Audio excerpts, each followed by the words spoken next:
this is what I was talking about when I said people are putting their hope in things that don't have power, that don't have staying power, that are Yeah. false, are Yeah. flawed, that won't last. It's because the hope that they're finding is something that is not God. So it is not eternal, it is not perfect, Right. it is not all loving. So all of the attributes of God, it's not, because anything that's not of God, putting your hope in that, your hope will Yeah. fail.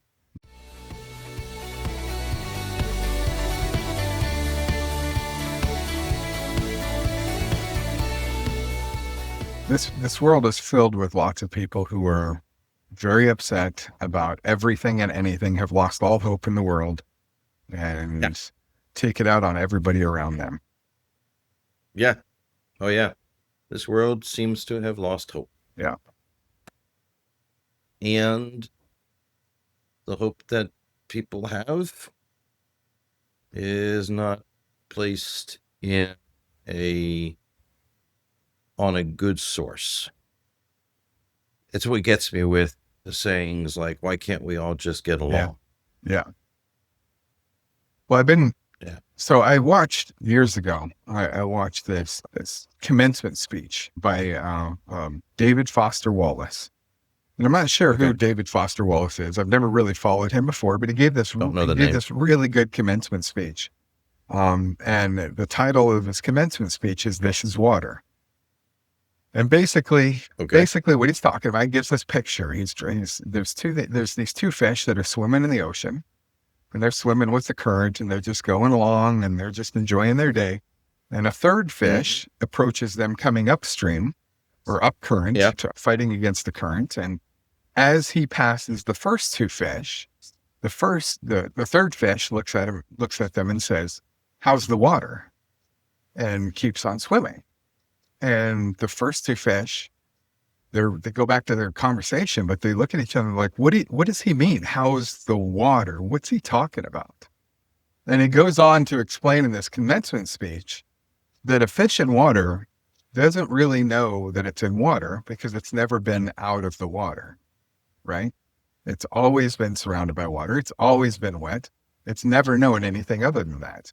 The third fish, for whatever reason, maybe it had been caught and pulled into a boat and then thrown back or something, but it realized there is something outside of water. There is something beyond their little world.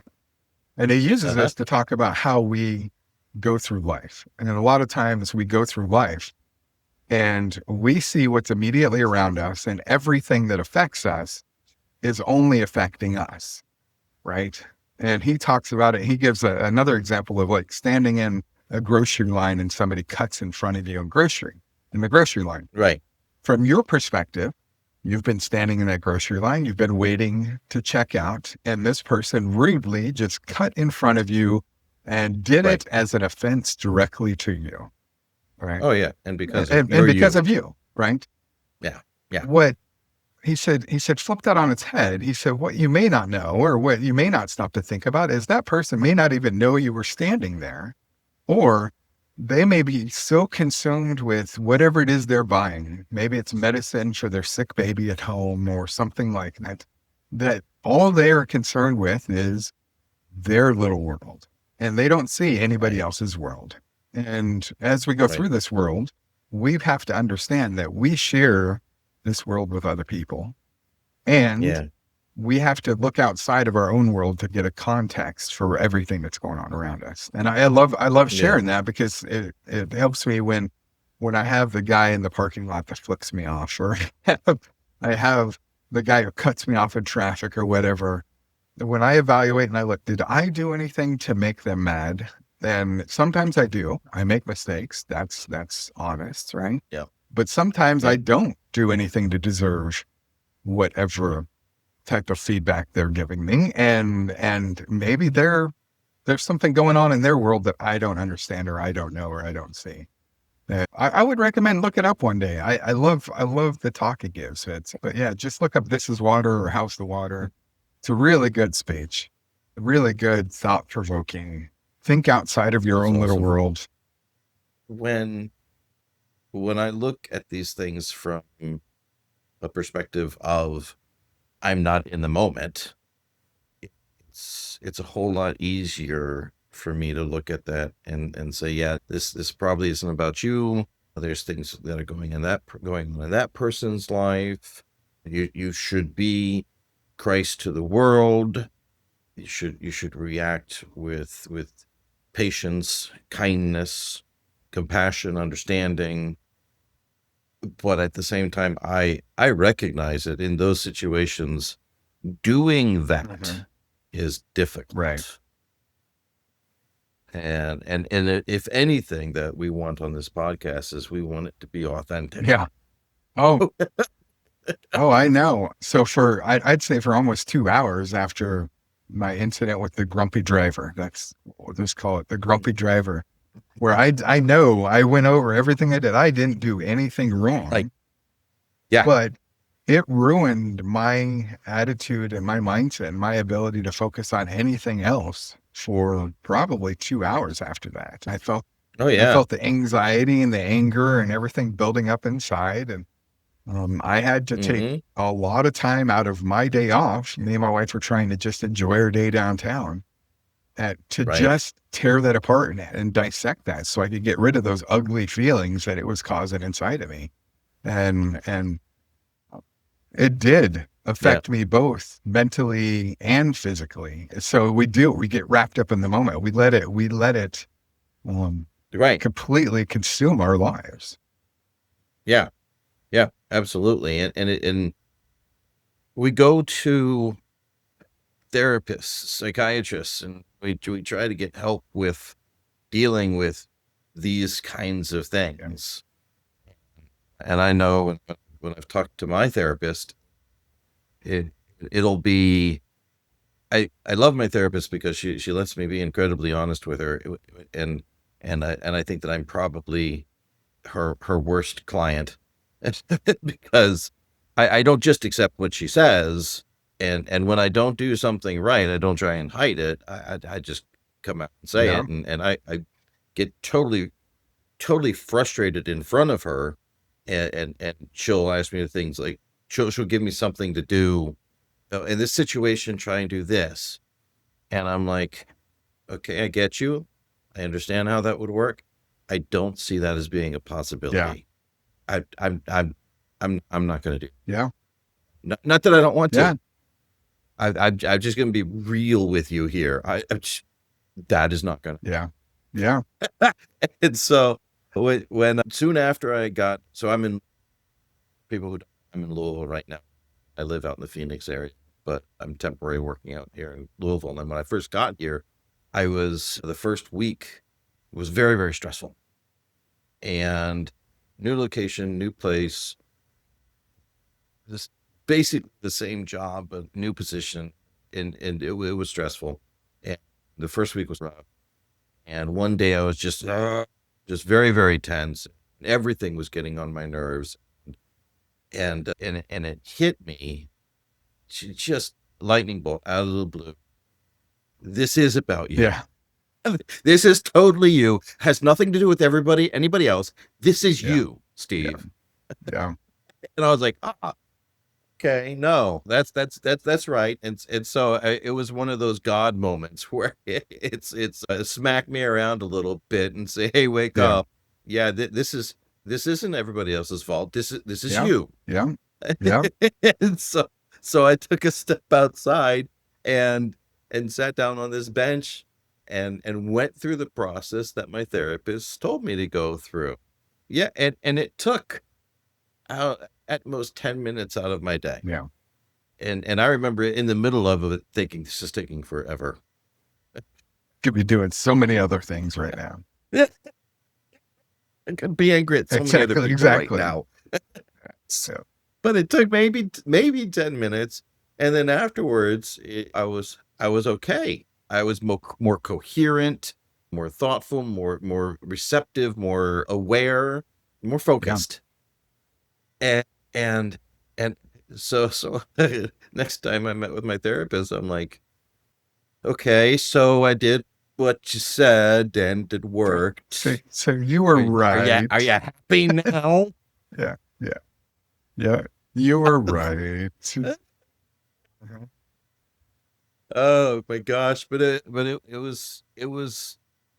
I think I firmly believe that it was totally a Yeah, godsend because it took that just moment of clarity, which I was not in a mind of clarity. yeah, yeah, And so it was totally God saying, here, let me give you a moment and I'm going to let you see everything clearly. yep, Now figure out what you want to yep, do.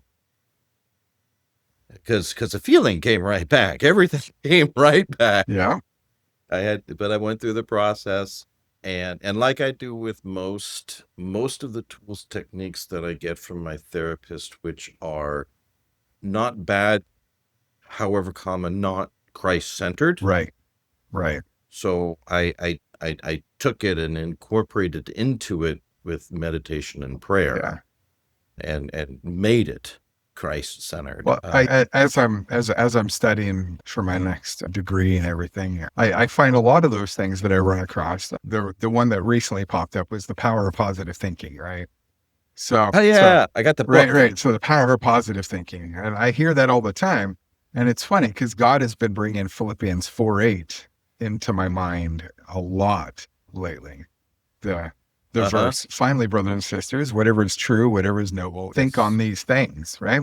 Mm-hmm. And it just like a lightning bolt hit me. And I was like, power of positive thinking and those verses are essentially the same thing. It's just power of positive thinking is the idea of taking God out of it, basically, or doing it without thinking that it comes from God, right? Making it a human Have you centered read the thing. book?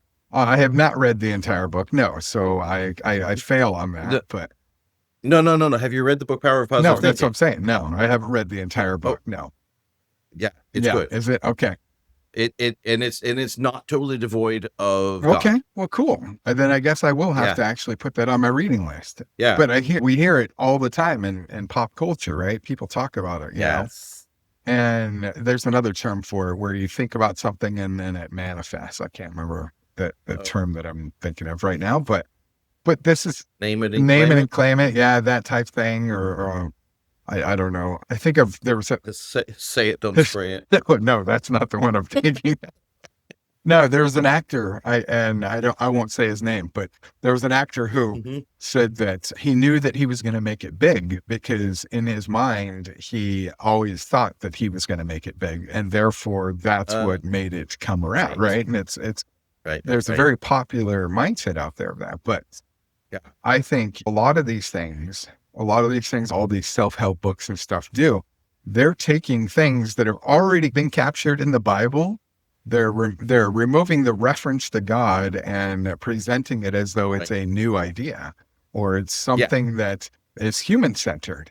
And while I don't think they're all necessarily bad, I don't think they carry the same weight unless you realize, oh, God actually established that principle, and now humans are realizing it. So yes, yeah. There are a bunch of them that, basically they strip it of God and then use it. Look at this new thing I just figured out. Yeah. And this is what I was talking about when I said people are putting their hope in things that don't have power, that don't have staying power, that are false, are flawed, that won't last. It's because the hope that they're finding is something that is not God. So it is not eternal. It is not perfect. It is not all loving. So all of the attributes of God, it's not, because anything that's not of God, putting your hope in that, your hope will fail. Yeah. So I often when I think of hope, I go back to 1 Corinthians 13.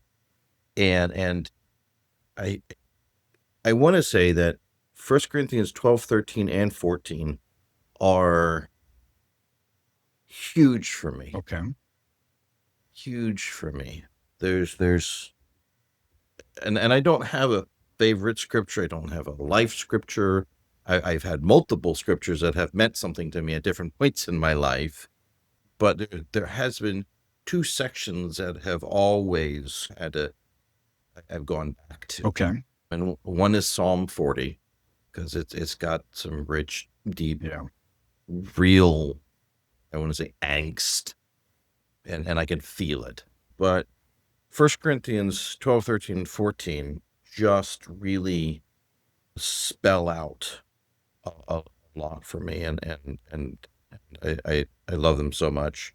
But in 13, 1 Corinthians 13, and that's where you find that love is patient, love is kind, love does not envy, it doesn't boast, it's not proud, all of that on love, which I always have to tell people, just like when we were talking about, oh, you're a Christian, you shouldn't judge, read around it.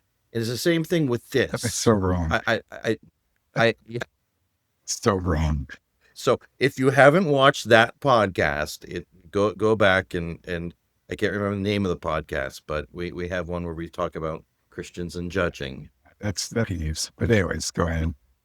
So in this section, it talks about love and what love is. And this is a section that is often requested at weddings. Mm-hmm. So I've used it a lot, and it's important to read around it, because in 12, it's all talking about gifts of the Spirit. Right. And it goes over into 13. And I don't like saying, oh, it goes into 13, because when it was written as a letter, and Paul didn't number. Yeah, it wasn't broken up into verses. It wasn't broken up into chapters and verses. So it continues, and he starts saying, if I speak in tongues of angels and men, but don't have love. So he's saying, if I have these gifts, but I don't have love, then I'm nothing. Yeah. Then he defines love, and all this is based on, you guys are talking about gifts. You want gifts from the Spirit. You want the Spirit to empower you to do these things, these magical, mystical, amazing things. You want these gifts. Let me tell you, if I have all these gifts and I don't have love, they're worthless. First off. And let me tell you now what I mean by love. Yeah. This is what love is. We lay that down. And then he ends it with, and now these three remain. Yeah. Faith, hope, and love. Greatest of these is love. Yep. And so he's saying, you guys all want these amazing gifts. What you need is love. Yeah. And then to conclude this whole thing I'm trying to teach you, these things are the best. These things are the greatest. Faith, hope, and love. And I'm like, for me, sometimes I hear when people might preach on this or talk on this, and they end it and they don't hear faith and hope. They'll stick with the love, and then in our secular society, they'll just totally tear apart what love really means, right, and make it something human and something emotion-based, flawed and broken and emotion-based. Yes. Yeah. When Paul literally just said, no, this is what I'm talking about. Yeah. But he includes those three. And this is why I think hope is so important and so hard. Yeah. Well, and so needed. It is needed, and it is hard. I think, but we also make hope hard. I think that's part of it, right?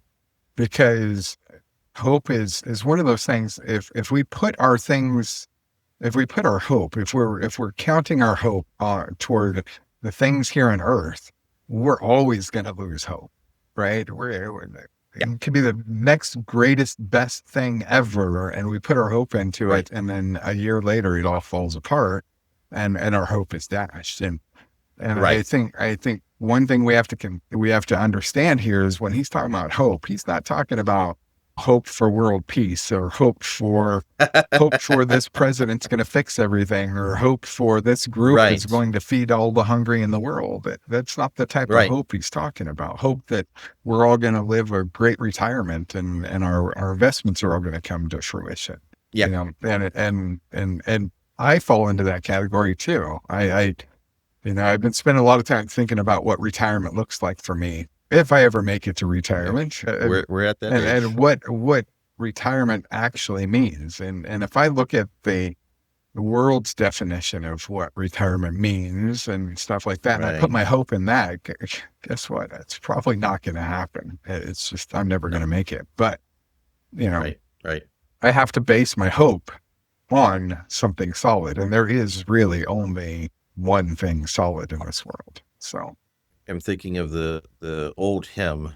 My hope is found in nothing less than Jesus' blood and Jesus. righteousness. yep. Nothing less. Yeah. Just that. Yeah. Because that is perfect. That is lasting. That is true. That will not fail. That's where our hope needs to be. And like you were just saying, so in Psalm 39 verse 7 says, "And now, O Lord, for what do I wait? My hope is in you." Yep. But what are we going to wait on? Who are we going to wait on? What are we going to put our hope in? Anything other than the Lord is futile. when I think of when we all went through the pandemic together, but separately, right? Mhm. And Yes. I think we were all there, 6 feet apart. 6 feet apart, sometimes quarantined in our house, forbidden to go to, Right. outside, but couldn't even go to the park. It was craziness. But a lot of conversations I had with my kids, because that was a very scary time. And it was a very scary time for a lot of people, not just kids. There were a lot of adults I knew who were petrified that the world was going to turn Right. into this terrible place. And it very well could have. I'm not saying it wasn't going to. And I remember our pastor standing up and saying, but we have to remember where our hope lies. Right? Our hope Yes. isn't in the system. It's not in Walmart having toilet paper. It's not No. in these things, right? Our No. hope lies in God and knowing that God is in control despite everything that's happening around us. So my pastor, he reminds everybody during the middle of the quarantine and Mhm. the pandemic, our hope lies in God. And it's Right. scary as the world looks and how everything's falling apart and everything's shut down and everything looks dismal and dark. Our Yeah. hope is in that God is still in control. And our hope is not unfounded because we know Right. God is still in control. Right. That doesn't mean we're not going to go through hard times. It doesn't mean we're not going to run out of toilet paper in the middle of a pandemic. But God is still in control amidst all the chaos, all the craziness, all the terrible. Yeah. And I like to bring things down to a straight level, a realistic kind of level. And not to say that what you're saying isn't realistic. I'm building on what you just said. We need to say that to one another. Just like you with the angry person in the parking lot, or me on any given day. We get frustrated, angry with things around us. And as those things continue, it's easy to lose hope. Yeah. It's all going to heck in a handbasket. And my goodness, don't watch the news. Oh my word. Especially this week. It's been terrible. I mean, this is it. We're done. It's over. and we get caught up in that, and I get caught up in that, and I need someone to just come and shake me a little bit and smack me around and say, "No, stupid. Your hope isn't in these things. Right. Your hope is in the Lord. Right. Everything is a mess. I get it. But remember, your hope is," and I need somebody to come and say that sometimes to me. Yeah. So that I'll remember. So I think to bring it down to the how to be a good Christian brother or sister when somebody is down in the dumps and everything's a mess and life is a wreck, and to just remind them You don't have to negate and try and whitewash what's going on and say, oh no, everything's fine. Oh, what is it? God will work all of this out for good. Yeah. You know what I think of? Here's what I think of. Here's what I think of. I think of this Uh, because you're right. Somebody does need, they need to hear those things, right? We need Yeah. somebody to remind us of all those things in our lives. But I also think Yeah. of that interaction you had with your therapist when you're in that room and the therapist is telling you exactly what you need to hear. And you're like, Yeah. I get that, but no, right? It's like when my wife puts her hand on my leg so gently when she knows about like I'm just my anxiety's flaring up and everything, and she's like, Uh-huh. "It's okay, nothing is wrong. It's okay." And I want to scream at her and I want to bite her head off and I just want to start throwing punches right there. It makes it like for a split second, it actually makes me more angry and More less angry. hopeful. Yes. But Yeah. but when she does that, there's a delay of my reflexes of my flaring up, and then it starts to sink in, and I actually hear the words that she Yes. said a few minutes before, Yes. and I'm like, "You're Yes. right. It does help." Yeah. And I just think of that. Oh, as humans, sometimes we don't want to give up our lost and hope. We don't want to give up our depression. We don't want to give up these things. We want to Yeah, wallow in it, and we exactly. want the world to burn. Yes. Yeah. Yes. Exactly. Yeah. Yeah.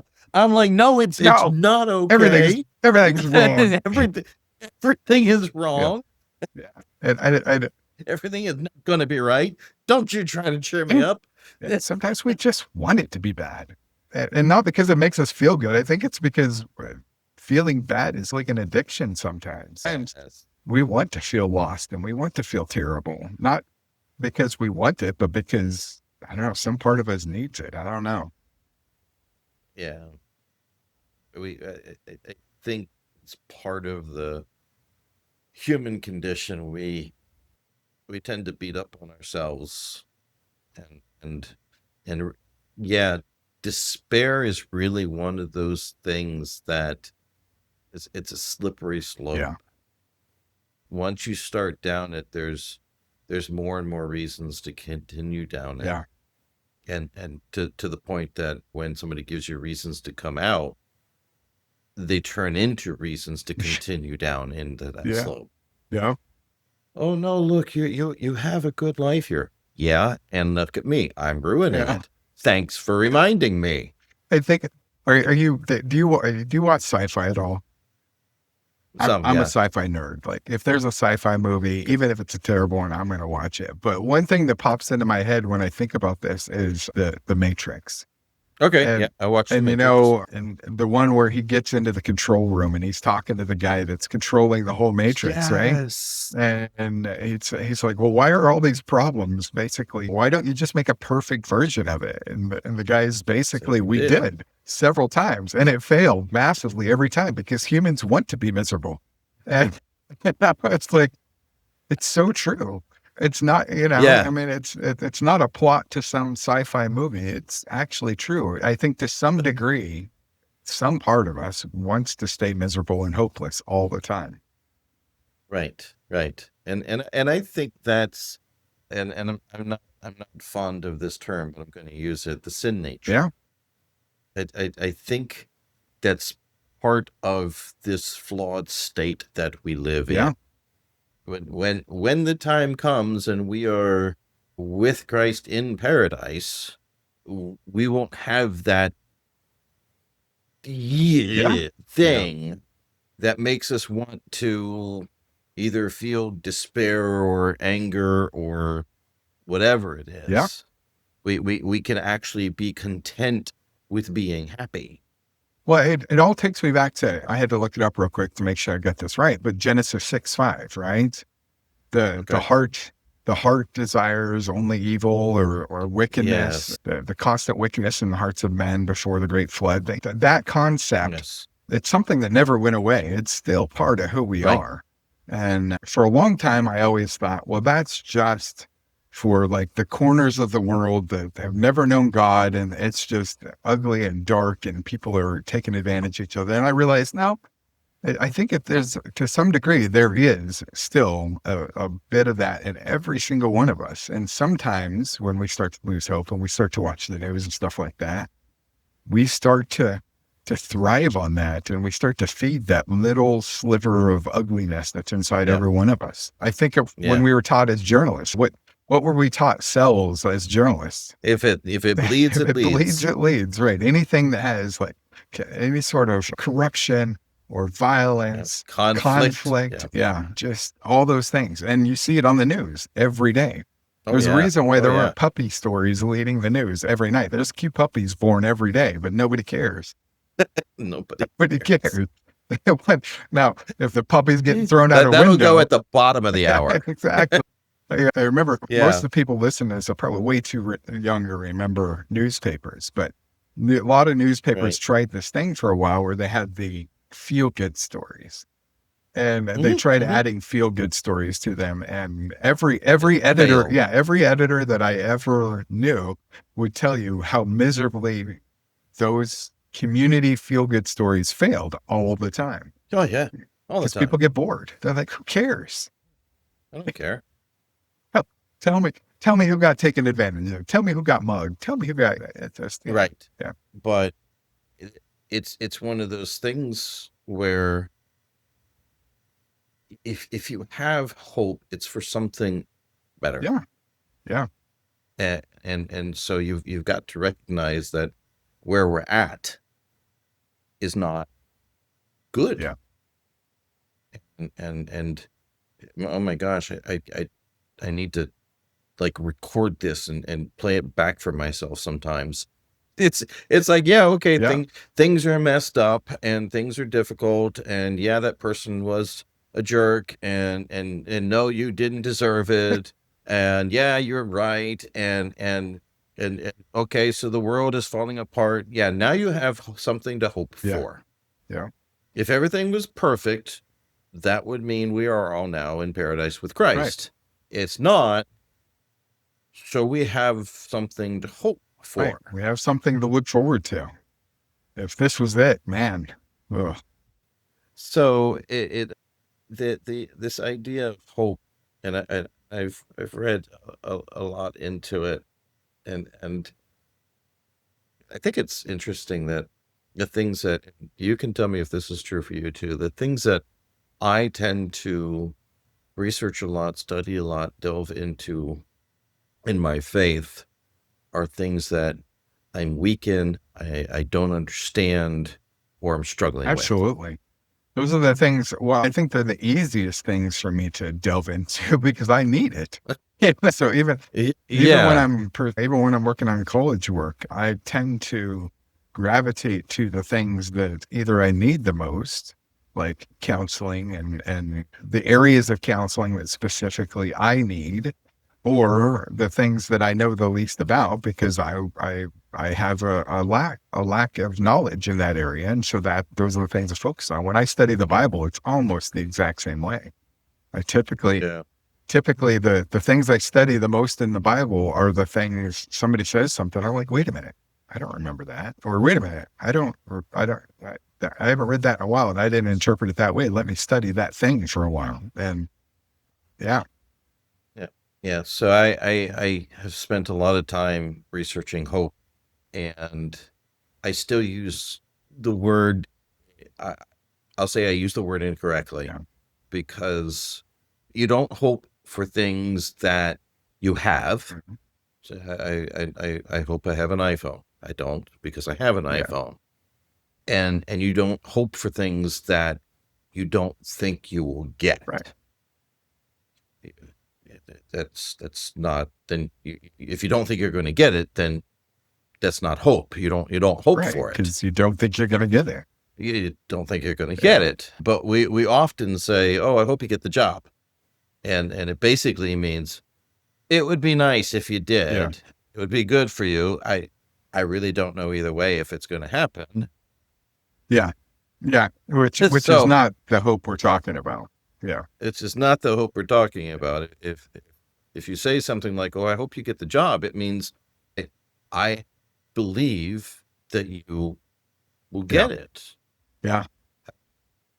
Years ago, when I transitioned out of the military, I used that word a lot. I hope I get this. I hope I do that. I hope, and I don't know Yeah. where, I don't know what made me change the thing, but I've actually, over the course of leaving the military, having several different jobs and finding my way, Yeah.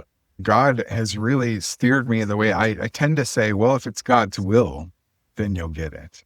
Or if it's what God wants, then you'll get the job. Yeah. There is no if about it. It's a matter of, Mm-hmm. is this what God has for you? Is this not what God has for you? And I got away from saying, I hope you get it, or I hope this happens for you. I tend to say, Yeah. well, if it's what God wants, then it'll happen. And I realized that, and I never really stopped to think of why I transitioned away from that. But now that you bring this up, it makes a lot of sense, because I feel Yeah. the same way. But when I say, and I'll just use my own personal reference from this. I applied for like 60 jobs when I got out of the military. And some of them, God gave me peace right away that I was not getting that job. And some of them were the ones that it was like very tempting to take the job. And I really, really wanted it, and was really disappointed when I didn't get it. And I would talk to people and they'd be like, well, you were like, I was one of two, and it came down to like just one or two really small things that either, and through the process of applying, not getting jobs and things like that, God gave me great peace in that I started to really embrace the idea that God already knew what he had for me next and which direction I was going. And it really like solidified in my heart that if God wanted me to have a job, there was nobody who couldn't hire me, right? If it was God's will, then I was getting hired. There was nothing going to be able to stand in the way of that. If it wasn't what God had for me, there was nothing they could do to hire me. Everything was going to get in the way, and it was just going to be impossible. And that gave me a great sense of peace through the turmoil of finding any jobs. And through that growth, that's when I started saying, if God's willing, that'll happen. Right. And so I know a lot of people say it and they don't really mean it. They just say it as a matter of courtesy. Yeah. But I like when I tell somebody, if this is what God has for you, then it'll happen. I really, really mean that. And it's opened a lot of doors to have some very deep conversations with people about that. Because a lot of times they balk at it a little bit or they joke about it. I'm like, no, seriously, let me tell you my story. And I share with them. But, and that's been a matter of growth over the past 15 years or so. But I really do believe that God willing, if God wants something to happen, there's nothing I can do to mess it up, no matter how terrible I am. And if God doesn't want it to happen, it doesn't matter how good I am, it's not going to happen. Right. Oh, exactly. And it reminds you there was another video I saw, and it was a sad video. This gentleman who older than us by maybe a couple decades, and he said that he's not a Christian anymore. He said he was a Christian for 60 years, and in 60 years God never answered his prayers once. Not once in 60 years. And you see, if there was a God in 60 years, he would have answered at least one of my prayers. And I felt really bad for that gentleman, because I'm like, what you mean, what I hear you saying is in 60 years, God didn't give you exactly what you asked for in the way that you wanted it to happen. Yeah. That's what you're saying. But when we put our hope in God and we say a prayer, and I've heard distinctions back and forth and arguments back and forth. Should we pray for something specific, or should we just pray for God's will? And I'm like, my position is whichever way you want. If you want something specific, then, and you feel like you should ask God for something specific and in a specific way, it's go ahead and ask. I don't think God's going to get angry at you for asking for something specific, but at the end of your prayer, your hope should be in God to do what is in his will for your life, because that's what is good. Yeah. What the good way, the way that leads to righteousness is if God does what God plans to do in order to keep you in his will. That's an answer to a good prayer. Or sorry, that's a good answer to a prayer. But to say God hasn't answered my prayer in 60 years, yeah, he has. You didn't get exactly what you asked for, and the sad part is there's somebody or some people out there that made you think that when God answers prayers, that term means he's giving you exactly what you asked for in the way that you asked for it. He's Amazon. When I go to God, Right. I put in my order, I hit submit, God sends it to me. And I tell people all the time, since the time I was little, I've prayed for $1 million. I prayed that God would give me $1 million. I have. Every once in a while, I still ask God, hey, God, I would love that $1 million. That? Yes. It's not once answered that prayer. Well, yes, he has. Yes, he has. And we could debate that all day long. But what I do know is God has taken care of me. And God has shown me time and time again how he is providing for me and my family. And although I don't have the $1 million that I asked for, he is, my family has always been taken care of. Even when we were young and military and barely had money to put food on the table, that we all survived, and we all were fed, and we all had clothes, and we all had the medical care, and somebody came in and helped all the time. Right. And instead of answering that prayer, what God has done is God has given me the wisdom to know that if he were to give me $1 million, I probably would waste it and not do anything to his glory on it. Even though I make all these promises, I say, God, if you were to give it to me, I would help. I'd give at least 20% to the church, and that'd be a huge boon for them. But in all reality, though, God has given me the wisdom to understand that I don't need that $1 million. And what I do need is I just need what he's already providing for me, that I need him to take care of me. And then when we do have a really bad issue, like when my wife's sick or when one of my kids are sick or something like that, I go to him in prayer. But my prayers have grown to where they're not so much about God miraculously heal them, although I will completely accept that, but give us the strength and the wisdom to get through this, give the doctors the wisdom to know what they need to do, and give me the strength to make it through no matter how this turns out. Because he is ultimately in charge. He is ultimately in control, and he has a plan. And sometimes we may not like the day-to-day pieces of his plan, but I know my hope is in where it's all headed. My hope is in the end, you know? Yeah. I have come to the point where my prayers, similarly in difficult situations like that, will be very strong, earnest, direct prayers for specifically what I want. Because we're talking about my wife, we're talking about my children, talking about my parents. I will be very specific and adamant. This is what I want to have. Yes. And they usually, by the end of the prayer, I get that little nudging, and it's like, but help me to accept what it is that you're going to do. And it's that little bit at the end, and at least that way, I know I've gotten it off my chest. I'm incredibly honest with God, and he knows how I feel.